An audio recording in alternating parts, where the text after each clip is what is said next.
pagkahabag. Nakakita ka ng Diyos doon sa pagkakataon na yun.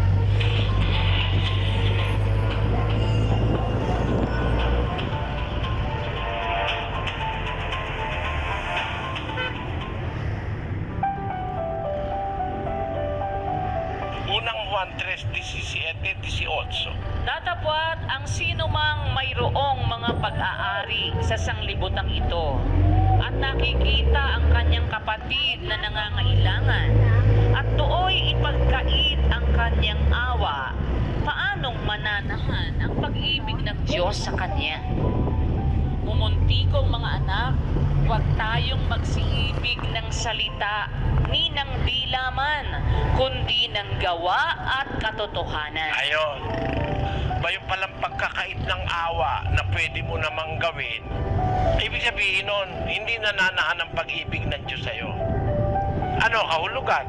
Pagka may nakita kang may kaya, natutong dumamay doon sa walang kaya, sa mahirap, natutong dumamay doon sa nangangailangan.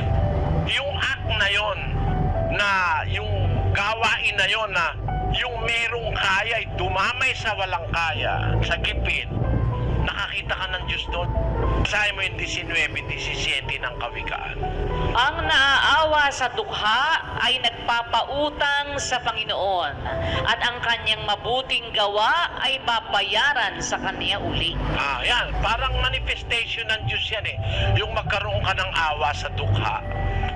Manifest, may Diyos ka sa buhay. Yung naaawa sa dukha. Kaya lahat ng act of love, lahat ng act of cooperation, lahat ng gawa ng pagtulong, pagdamay, pagmamahal, mga pagkakataon niya na pagka may gumagawa niyan, sa kanya mismo nakikita mo ang Diyos. Kasi ang Diyos ay compassionate, ang Diyos ay mahabagin. Pag nakakita ka ng isang gawa ng pagkahabag, ng isang halimbawang may pag-aari sa sanlibutan, hindi niya ipinagkait ang kanyang awa sa kapatid na nangangailangan, nakakita ka ng Diyos doon sa pagkakataon na yun.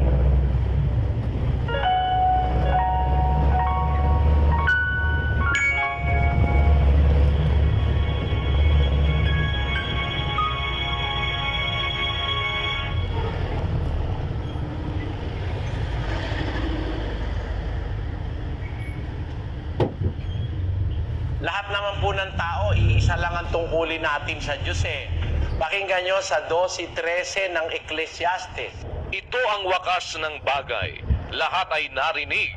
Ikaw ay matakot sa Diyos at sundin mo ang kaniyang mga utos, sapagkat ito ang buong katungkulan ng tao. Yan po, ang sabi, matakot ka sa Diyos, sundin mo ang kanyang mga utos, sapagkat ito ang buong katungkulan ng tao. Pareho lang po tayo ng tungkulin. Ang tungkulin ko, sumunod sa utos. Ang tungkulin nyo, sumunod sa utos. Ang tungkulin ng kapatid na Resti, sumunod sa utos. Meron lang po tayong kanya-kanyang utos na nakaukol sa atin. Halimbawa, ikaw ay isang ama ng tahanan, may utos para sa'yo. Isa kang ina, may utos para sa'yo. Kung anak ka naman, may utos din para sa'yo. Yan ang tutungkulin natin samantalang tayo nasa mundo. Pag nakasunod tayo sa utos ng Diyos, magiging dapat tayo sa Diyos, makakarating tayo sa langit. At doon tayo magkakaroon ng buhay na walang hanggan. Yan po ang pinakalundo o pinupuntahan ng ating tungkulin na sumunod sa utos ng Diyos.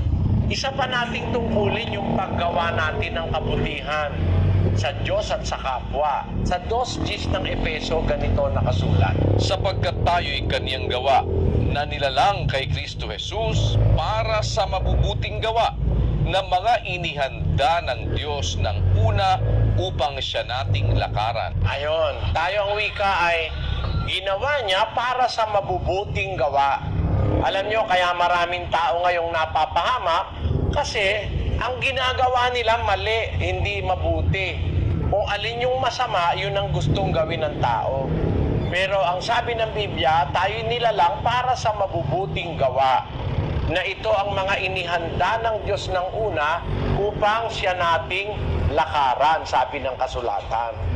Yan po kapatid ang ating tungkulin. Kaya halimbawa kayo, siguro kung kayo may anak o may asawa o may pamilya, kailangan kayong makagawa ng mabuti. Una sa Diyos, ikalawa sa pamilya. Yan. Nakakaganap kayo ng inyong tungkulin kung sumusunod kayo sa utos. Ano ba yung mga utos? Halimbawa, utos ng Diyos, sumamba ka sa Kanya, magpuri ka, manalangin ka. Utos ng Diyos na ikaw ay manalangin, umaga, gabi. Yan nga po ang aming ipinag-aanyaya sa mga tao para mapakinggan nila yung mga kautusan. Kasi yun po ang kautusan, kailangan po nating sundin yun eh. Sa 28:20 ang sabi ng ating Panginoong Hesus, ganito. Na ituro ninyo sa kanila na kanilang ganapin ang lahat ng mga bagay na iniutos ko sa inyo.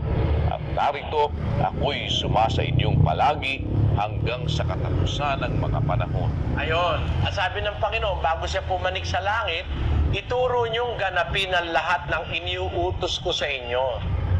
Teaching them to observe all things whatsoever I have commanded you.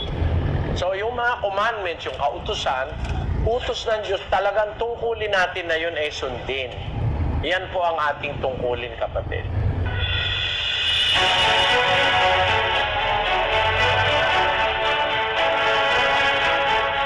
Habang nagpapatawad tayo, pinapatawad tayo ng Diyos.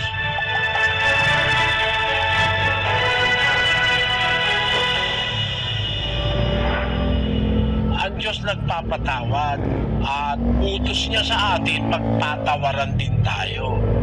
Ngayon, malalaman mo kung pinatawad ka, kung hindi. Bakit? Halimbawa, pinatawad ka ng kapatid o ng isang kasama mo sa paglilingkod. Papatawarin ka rin ng Diyos.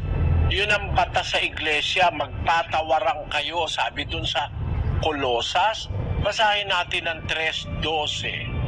Mangagbihis nga kayo gaya ng mga hinirang ng Diyos, na mga banal at minamahal, ng isang pusong mahabagin, ng kagandahang loob, ng kababaan, ng kaamuan, ng pagpapahinuhod.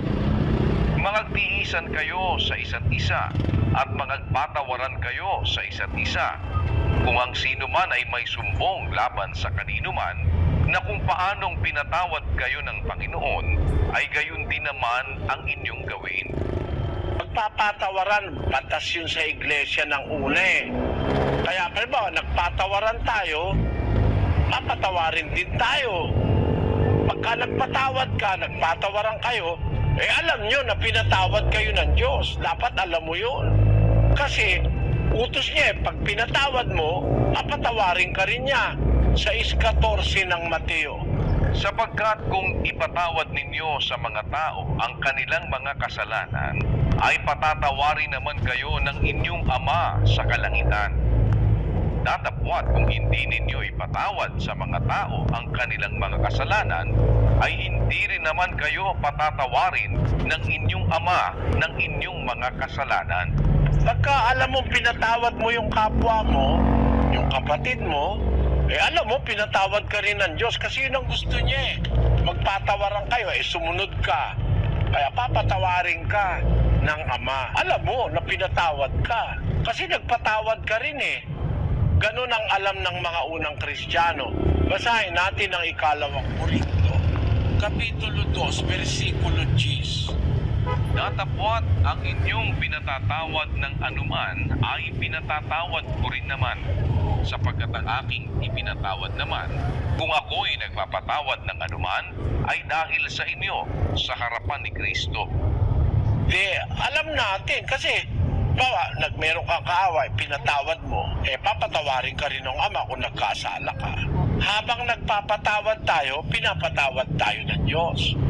Pag naaawa ka, kaaawaan ka ng Diyos. Di ba sabi ni Kristo yun? Mapalad ang maawain, siya'y kaaawaan. Di ba? Kung ano kasi yung gagawin mo sa kapwa mo tao, yun din ang gagawin ng Diyos sa'yo eh. 62:12 ng awit. Sa iyo naman, O Panginoon, ukol ang kagandahang loob, sapagkat ikaw ay nagbabayad sa bawat tao ayon sa kaniyang gawa. Kaya pag naawa yung tao, naaawa rin siya dun sa naawa. Pag nagpatawad yung tao sa kapwa, papatawarin niya rin yung nagpatawad. Yun ang batas eh. Ngayon, ang isa pa, para malaman mo na pinatawad ka na ng Diyos, ito, sa 1:7 ng unang buwan. Ngunit kung tayo'y nagsisilakad sa liwanag, na gaya niyang nasa liwanag, ay may pakikisama tayo sa isa't isa at nililinis tayo ng dugo ni Jesus na kanyang anak sa lahat ng kasalanan. Kung sinasabi nating tayo'y walang kasalanan, ay ating dinadaya ang ating sarili at ang katotohanan ay wala sa atin. Kung ipinahayag natin ang ating mga kasalanan, ay tapat at banal siya na tayo'y patatawarin sa ating mga kasalanan at tayo'y lilinisin sa lahat ng kalikuan. Pagka ikaw ay nalinis, ibig sabihin, hindi mo na inuulit yung kasalanan, napatawad ka na nun. Pag nagtagumpay ka na malinis ka na dun sa kasalanan, hindi mo na ginagawa uli. Ibig sabihin, napatawad ka na ng Diyos. Kaya lang, ang kahilingan ng Diyos, ipahayag mo yung kasalanan mo. Kanino mo ipapahayag? 32:5 ng awit, pakinggan mo. Aking kinilala ang aking kasalanan sa iyo, at ang aking kasamaan ay hindi ko ikinubli. Aking sinabi, aking ipahahayag ang aking pagsalansang sa Panginoon, at iyong ipinatawad ang kasamaan ng aking kasalanan. Maliwanag, papahayag mo sa Panginoon. Pahayag mo sa Diyos, tanggapin mo na nagkasala ka, humingi ka ng kapatawaran. Sabi, aking ipahayag ang aking pagsalangsang sa Panginoon at iyong ipinatawad ang kasamaan ng aking kasalanan. Kaya alam mo na pinatawad ka pagkalibawa, kinumpisal mo sa Diyos, nanalangin ka, humingi ka ng tawad, tapos lilinisin ka niya. Pagka hindi mo na ginagawa uli, ibig sabihin napatawad yung kasalanan na yun. Nalinis ka na ron.